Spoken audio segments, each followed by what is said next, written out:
Magandang araw mga kaibigan. Bigyan natin ng reaction opinion itong post ni Coco Locoy. Picture ito ng Pangulong Marcos Jr. sa isang public event na dinaluhan niya. Dito, tanong, ano kaya ang nakatago sa ilalim ng damit ni Bongbong? So yan po ang Pangulo. Nakangiti, yung kaharap niya mga robots, parang isang robotic event ang ano. Tapos kapansin-pansin dito, kung makita nyo, mayroong red circle in-emphasize, bumukol sa kanyang tagiliran. There is something sa loob ng kanyang katawan. Tapos natabunan ng damit, kitang-kita bukol. May bukol oh. Nauna kong nakitang post ni Pambansang Dalaga ng Pilipinas. Tanong lang ni Pambansang Dalaga na ano ba yung belt bag? Ano ba yung belt bag brand? Anong brand yung belt bag ng Pangulo? Kailang ang belt bag, di ba, nasa labas ang belt bag. Ito, nasa loob ng damit yung bumukol na parang belt bag. So, lalo ngayon, mag-i-speculate ang taong bayan, klarong-klaro dito sa aking kwan. Sa inyo kasi hindi nyo masyadong mapansin. Anyway, sa thumbnail, tingnan nyo, klarong-klaro.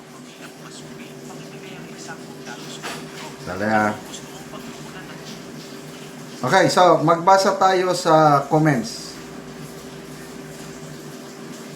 Ano bang nasa loob? John Solana, bagong picture ba yan? Claire Castro? Bag raid yan. Tagayan ng blank. Igit niya. Colostomy bag. Colossal bag. Ano yung colostomy? Colossal. Catheter. Colostomy bag o wound vaccine. Might be a poop bag. Naka-colostomy na siguro.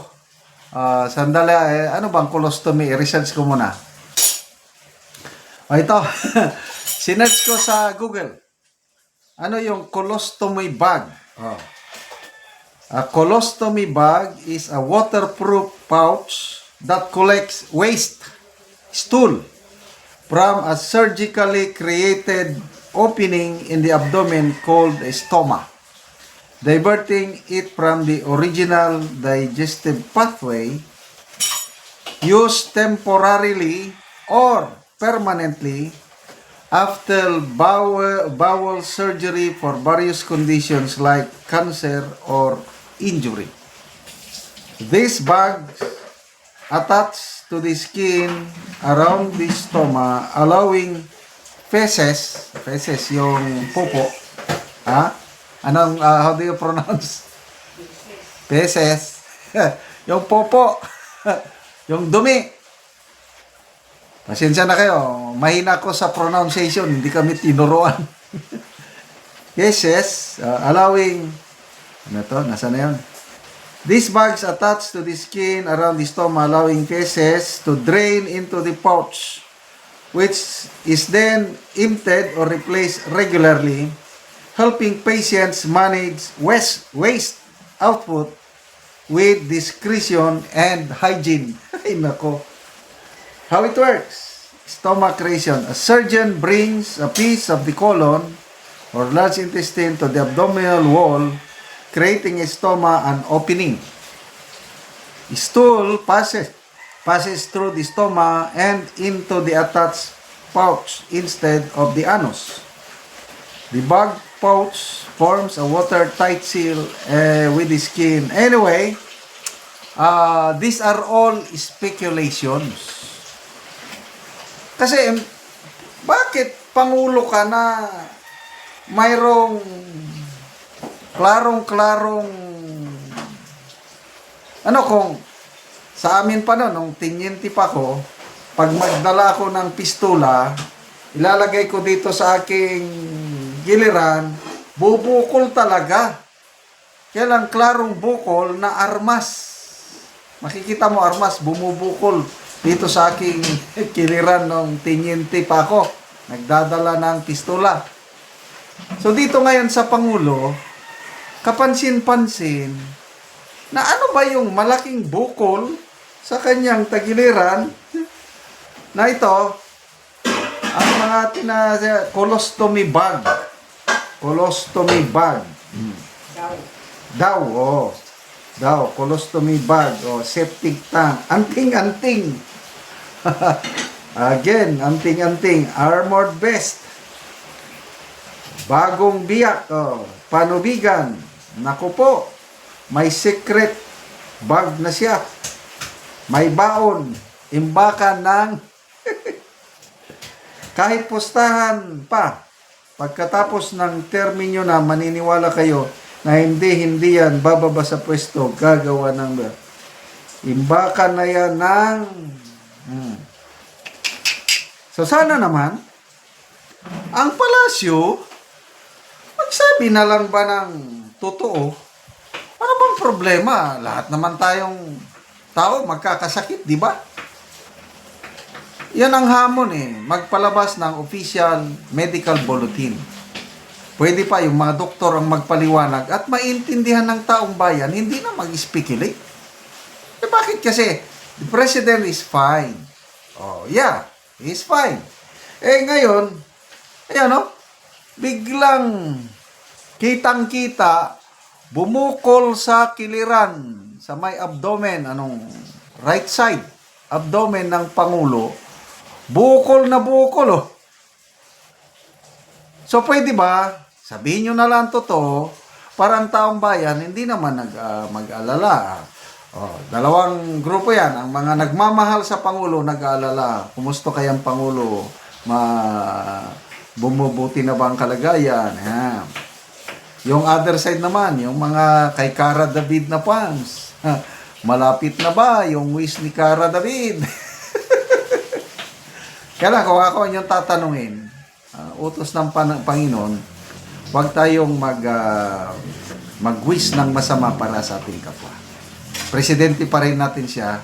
Ako, I'm wishing him well, na sana gumaling na siya sa kanyang karamdaman. Salamat mga kaibigan sa inyong pagsubaybay sa ating channel. Nakakatulong kayo ng malaki sa tribong Talandig ng Bukidnon dahil ang sweldo natin sa channel na ito is pantulong po sa tribo. Namimigay tayo ng libreng yero at pako para makapagpatayo sila ng mas maayos na tirahan. Panoorin nyo ang video na ito.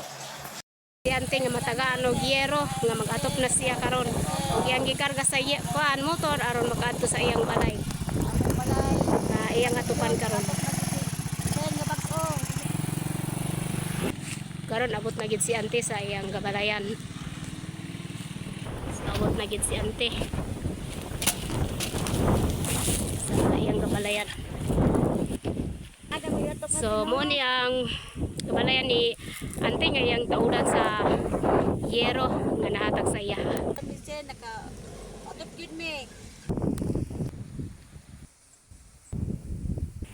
Nagrobong ata, nakawalay gid dire.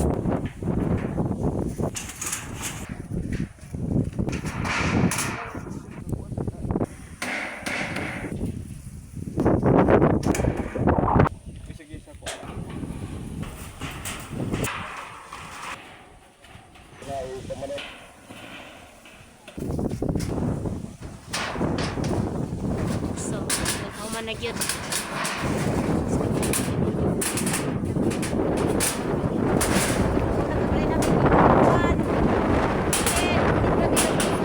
So, nindot na gyud kayo man na og so, nakikita mo ayo.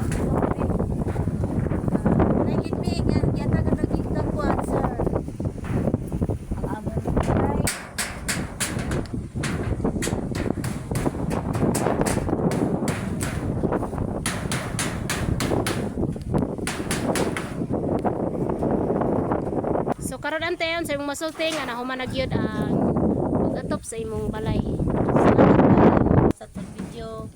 Nag-atop ra gyud mi. So pila day imong anak ate? 5.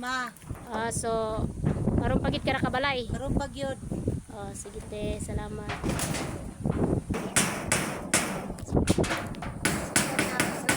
Salamat gyud nga naka-atop ni kuan sin, nakabalay gyud ko. Karon pa gyud ko kabalay ani. Salamat sa Ginoo. Sige te, salamat po.